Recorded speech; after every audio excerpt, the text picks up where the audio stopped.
Emily, thank you very much for joining me from Ecolove. Yes, thank you for having me on this chat. So, can you tell us a little bit about your brand and how you began, your motivation? Yeah, I started out modeling overseas, predominantly in Asia. Just by doing fashion weeks and shoots and other modeling work, I sort of had seen a lot of waste in the fashion industry, a lot of pieces that today's it trends and then become obsolete. Every new season, something new comes about. And I just found this premise quite silly because it's like something is now in fashion, then next season it's not in fashion, and people start wanting the newest, latest thing, then it just sort of ends up sitting in your wardrobe. I found out myself that I was getting into this habit and I had things in my wardrobe that I still wasn't wearing, things that had tags even though I'd always op shopped as a young girl, even though I thought I was doing my good as well. Yeah, I found that society and being in that fashion industry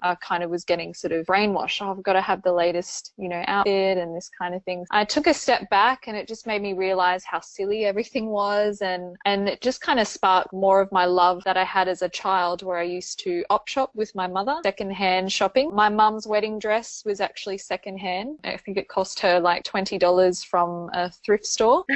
And so this was kind of a bonding thing for me and my mother. So I kind of grew up with an understanding of making the most of what you have, not necessarily always buying something new. Just because something is 10 or 20 years old doesn't mean you can't wear it now. It depends on how you style it, and you can sort of make something new again or reinvent it to make it, more relevant in this period. Just by doing that and then working in the fashion industry, I kind of went back to my original first love, which was pre-loved fashion. There's nothing in Australia that, or even a store that kind of encompasses sort of everything ethical fashion. So I wanted to create a platform where people could access not just only ethical fashion, but vintage, pre-love, fair trade fashion. So any kind of fashion that sort of gets people to look at what their options are and, how fashion's impacting the environment and their communities. So it just gets people kind of aware that there are options. We don't always have to go to the big brands who are running fast fashion. That's how it all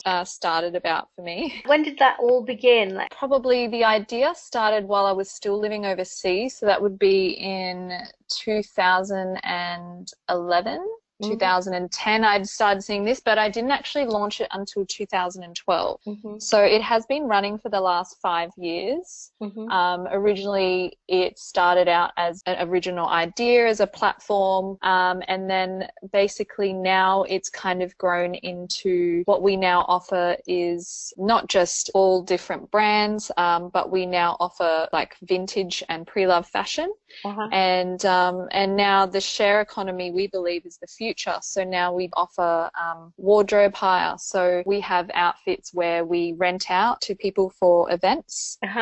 So they may have an event over a weekend for a wedding, and rather than them purchasing something new, they can rent something from our site. We take care of the dry cleaning, the delivery and everything like that, which is included in their order. And then we ship that out to them, and then they just ship it back. So it's an easy case of, some people may not have the time to even shop. We've looked at social media as well. A lot of people don't want to be seen in the same thing twice.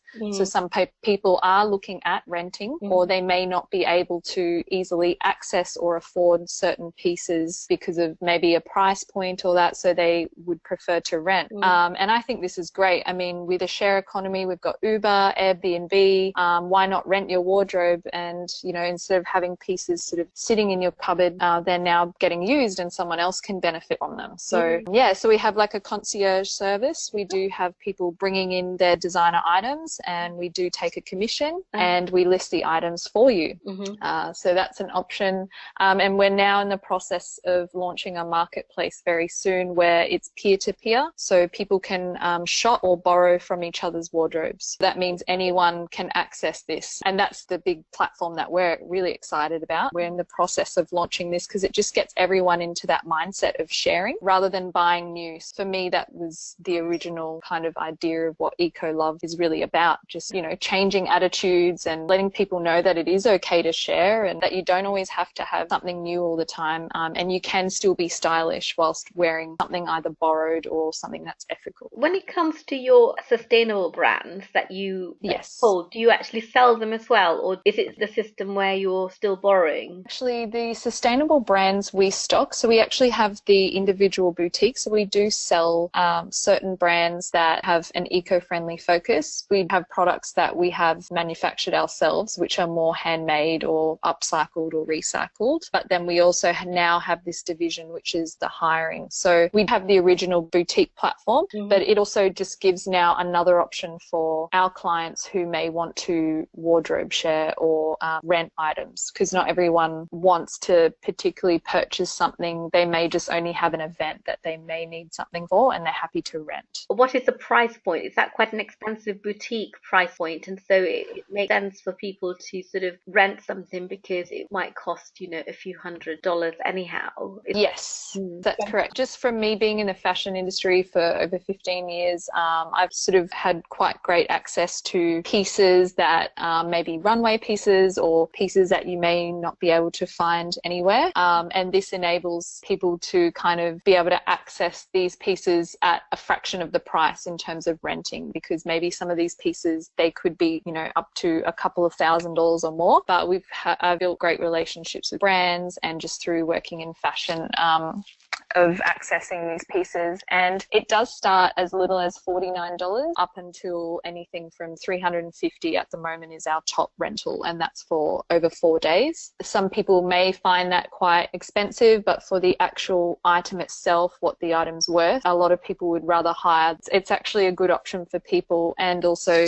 it enables them, instead of getting into that constantly buying mindset and filling their wardrobe up, they're kind of looking at ways that they could just rent. So really educating people as well in terms of, you know, they do have options. So it actually gives access to for people to be able to see kind of what it's like to, you know, wear designer pieces, and just feel great for, you know, they may have that particular event and they may have never worn a designer piece before, but they've got this, you know, wedding to go to, and that's that, you know, one event where they can feel beautiful, and also that they're making a great choice by hiring instead of buying something as well. So it's kind of like a win-win. Who would you say are your current customers? Do you have a customer profile?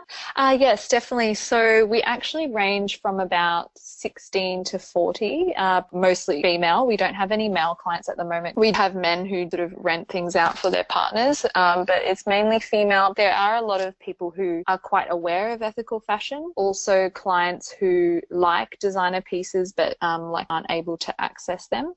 So we're finding a lot of our clients are anything from high school, a lot of girls for their school formals, borrowing for their events, and then we also have up until 40, so like pieces that they may even hire for weddings or lunches, or we have something here in Australia called the races, so they have different events where women will borrow fashion for these, and yeah, and now with social media it's becoming more and more popular to rent because they feel like they need to constantly have something new. In that way, social media is kind of telling people you need to have something new all the time. You can't wear the same thing twice, you know, because you've already been photographed or featured on your social media. So instead of them sort of always having to keep up with that demand on their social accounts, like public figures and that kind of thing as well, they can sort of rent items. So we are finding we are teaming up with a lot of influencers and people like that who are happy to rent rather than buy, having to keep up with events and, you know, shoots and things that they need to go to where, yeah, they can't be photographed in the same outfit twice. So this really helps them. So we are seeing quite a rapid growth in this, and we feel like this trend is actually here to stay. So. And do you cater mostly for Australia, or are you sort of going international as well? At the moment, we are Australia only. However, we are going to expand, especially with the peer-to-peer marketplace, for an international market. We have plans as well to expand for men's menswear, but that's kind of in the next year or so. We want to be able to encourage not just women but men as well, and also bring this to an international market, because there's actually nothing quite like it that enables consumers not just to purchase from each other but rent from each other. So I'm thinking of if you have runway pieces, they must be quite small, so they probably aren't for, sort of on varying sizes. And so how does that work? So at the moment we are expanding our size range. We have started with pieces that are on the small scale, but we're going to reach up to a size 16 Australian. At the moment in Australia, a standard dress size is a 12. So we are aware of that, and we're currently expanding our offering. So our sizes are quite small. It goes from anything from a 6 to a 10. We do have a few pieces in a 12, but we are expanding definitely because we are seeing a demand for more sizes, you know, cater to all sizes up to a 16. So at the moment, that's one of the challenges, is also us getting the stock and finding these pieces and offering that to our clients as well. And where do you keep it? Yes. So we recently opened a showroom office, which is in Sydney CBD. So this is where we keep everything. So at the moment we have a showroom where women can come in and actually try the pieces on before they want to hire. So this is a really good option because a lot of people may see something online, but they don't have an opportunity to actually see how the dress looks and how it fits. So they can book in, they can come visit us by appointment only, book in to try the outfit. If everything all goes well, we either can deliver, say, for example, if they're within the same area, we can deliver the item and pick it up from them, or we can have it shipped to them as well. So this offers our clients just a way to interact physically with the items as well, not just an online scale. So we are hoping to expand this even further. So our showroom in the city offers like our complete range. So we have all the pieces there. So anyone can come in and try pieces on, but obviously our stock is growing even more. So we'll have to obviously expand as well. What other challenges do you have in growing your business? So what actually is one of the biggest challenges for us is building capital. So when you are a small business, it can be difficult in the beginning to raise enough capital to take the business to the next level. So obviously we want to grow internationally as soon as we can. However, without the capital to do that, we are limited to Australia only until we can build ourselves up to that level where we feel like we can expand. So we're definitely looking for investors, people who, you know, are passionate and kind of understand the importance of a share economy rather than a circular economy, which is how we're operating now. And that's sort of what we're trying to do at the moment. Like our challenge is finding these investors and getting people interested in, you know, what we can offer and how beneficial this can be to a lot of people. And it's not just people who may not be able to access in terms of price. A lot of people are time poor these days, and they don't actually physically have time to go into a store or shop. So they'll just go online, book an item for their event, it gets shipped to them or their office, and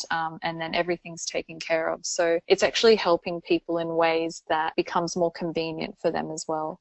And if somebody wants to be an investor with you, yes, what would they become? Would they become a partner, or would they basically have sort of a dividend from your business on an annual basis? How does that work? At the moment, we're looking at building a partnership. However, we're open to all options. We are looking to grow the company internationally. So it may be a case of expanding the offering and have it through, you know, shares, dividends, that kind of thing. But at the moment, because we're still quite small, we're looking at someone that maybe we can partner with who is like maybe a mentor for us, someone that can help us grow in the ways that we need in order to take it to the next level. Yeah, that's definitely one of the biggest challenges, as well as there's still not enough awareness out there in terms of what ethical fashion is. So some people still have preconceived ideas of what sustainable fashion is. They may think it's, you know, hippie, quite limited, but it's actually quite a growing industry. And I think our biggest challenge is that, you know, sustainable fashion, to be on trend, to